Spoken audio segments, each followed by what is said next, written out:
Sandman, c'est l'histoire de Morpheus, une entité capable d'endormir les gens grâce à son sable. La malchance semble le suivre partout, il se fait emprisonner, son royaume part en vrille, et une fois libéré, il se lance à la recherche de ses objets magiques.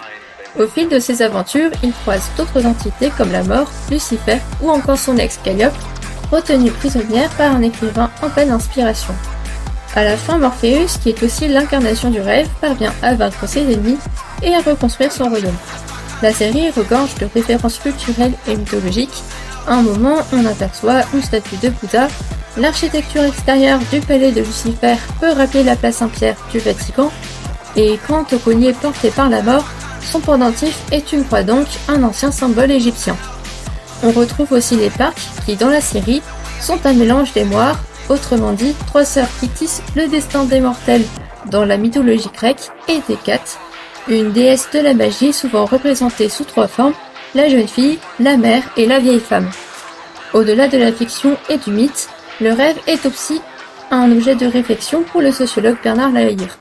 Dans l'interprétation sociologique des rêves, on suppose que le rêve ne se limite pas à un phénomène individuel, mais qu'il s'inscrit aussi dans une réalité sociale. Dans son livre, il envisage le rêve à partir de 4 caractéristiques.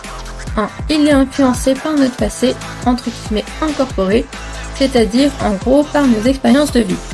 2. Il peut être une forme d'expression parmi d'autres, par exemple l'écriture d'un roman.